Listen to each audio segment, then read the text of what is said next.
espère que vous allez bien. Nous, on va super méga giga bien. Nous sommes Lison, Sarah, Emilia et Graciela. Aujourd'hui, nous testons les connaissances en expression française de nos cadres de nos professeurs. Vous pouvez également jouer avec nous depuis chez vous.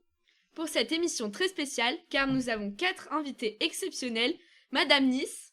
Ouais, yeah. Madame Brobatissou. Ah ouais. Madame Degaut. Bonjour. Et Madame Roche. Bonjour. Tout d'abord, nous les laissons se présenter. Bon, Madame Brobatissou, prof de latin. Madame Nice, prof de français. Madame Degaut, prof de maths. Et Madame Roche, prof de maths. Le principe du jeu est simple. Il porte uniquement sur des expressions françaises. Le but est de retrouver l'origine de chaque expression. Nous vous proposons à chaque fois 3 réponses possibles. Mesdames, êtes-vous prêtes? Oui. Alors que jamais. Alors c'est parti. Voici la première expression. Un froid de canard. Quelle est l'origine de cette expression qui date du 19e siècle? Première proposition. En hiver, quand il fait tellement froid, les lacs gèlent.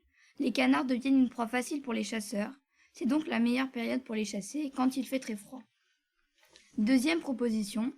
Avant l'intervention des matières synthétiques, pour éviter d'avoir froid, les vêtements les plus chauds étaient ceux fourrés en plumes de canard. Troisième proposition. Le canard est un animal qui ne craint pas le froid grâce à ses plumes très chaudes. Un froid de canard désignerait un froid tellement glacial que même les canards ont froid.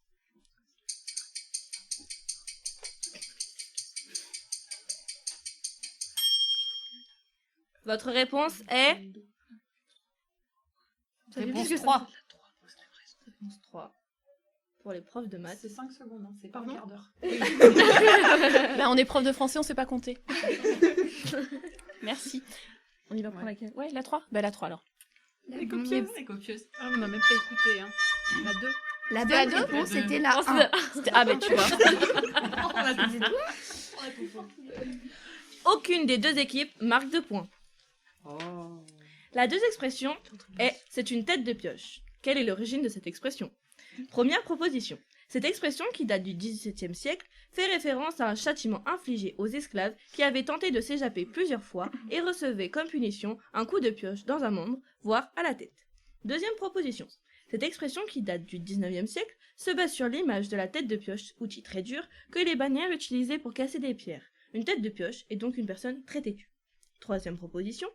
L'expression est très ancienne puisqu'elle fait référence à l'outil qu'on utilisait pour battre la monnaie du XIe siècle. Et plus précisément le poinçon qui permettait de reproduire le portrait du roi sur les pièces de monnaie. Quelle est la bonne réponse?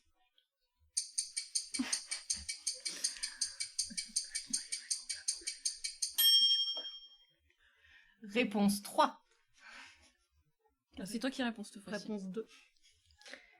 Eh bien, c'est l'équipe de profs de français qui gagne. Comme par hasard. Comme hasard.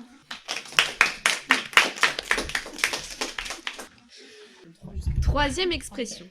Exasaute. T'as conscience? Quelle est l'origine de cette expression? Première proposition. Cette expression est née dans le monde du sport en athlétisme, plus précisément en saut de haie. Les entraîneurs disent à leurs athlètes pour leur porter chance et que ça saute. Deuxième proposition. Cette expression est née dans les tranchées de la Première Guerre mondiale sous différentes formes au sens « faut que ça saute » quand les soldats donnaient l'assaut. Troisième proposition. Cette expression est née dans les cuisines de restaurants au moment du coup de feu quand il fallait se dépêcher pour faire cuire la viande rapidement. On la fait sauter. Quelle est la bonne réponse? On laisse répondre les maths d'abord. Non, vous d'abord. Non, vous d'abord, c'est votre tour. La 2. La 2. Nous aussi, réponse 2. Copieuse. La bonne réponse était la 2. Quatrième expression. Faire chou blanc. Première proposition, cette expression vient du monde agricole et désigne la gelée tardive dans les plantations qui peut endommager certaines récoltes. Deuxième proposition, cette expression vient des pâtisseries. En pâtisserie, faire chou blanc, c'est quand on a raté la cuisson des choux. Troisième proposition, cette expression vient du jeu de quilles dans le Berry. Lorsqu'un joueur ratait son coup, on disait qu'il faisait coup blanc. Mais dans le berrichon, coup se prononçait chou. Quelle est la bonne réponse?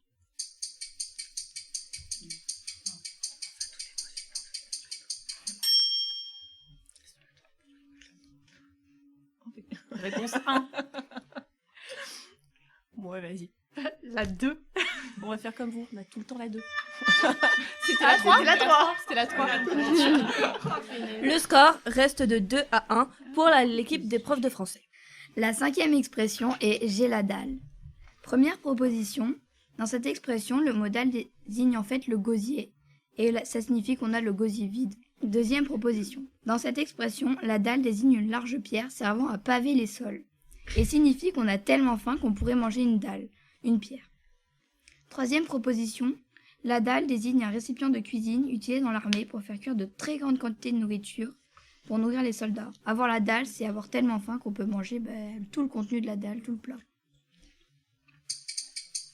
À vous l'honneur. On a le droit de réfléchir. Ça fait pas 5 secondes là Bon, la 2. La 3. Aucune. La bonne réponse était la 1. Le score ne bouge pas. 6e expression, être mal barré. Première proposition. Cette expression fait tout simplement référence à une impasse qui serait barrée, empêchant toute tentative de passage. Deuxième proposition. Elle vient de la marine. Elle fait référence à la barre des navires, utilisée pour les diriger.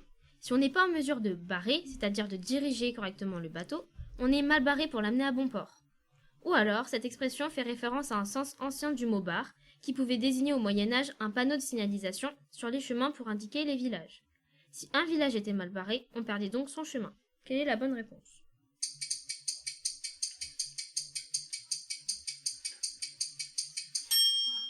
À vous l'honneur. Bah, on va faire comme vous, la 2. La 2. Réponse 2.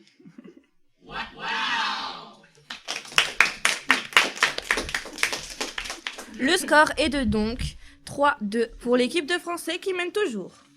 Nous arrivons à la 7e et dernière expression. Courir comme un dératé. Première proposition. Dans cette expression signifiant courir très vite, dératé est un synonyme de rumeur ou de ragot. Courir comme un dératé signifie donc courir aussi vite qu'une rumeur qui se répand dans la ville comme un bruit qui court. Deuxième proposition. Cette expression signifiant courir très vite fait référence à la cavalcade des rats qui fuient une maison lorsqu'on entreprend de la dératiser. Troisième proposition. Cette expression signifiant courir très vite provient d'une croyance antique qui suggérait que la rate était responsable des points de côté. On était donc persuadé qu'un homme à qui on aurait enlevé la rate pourrait courir très vite sans jamais s'essouffler.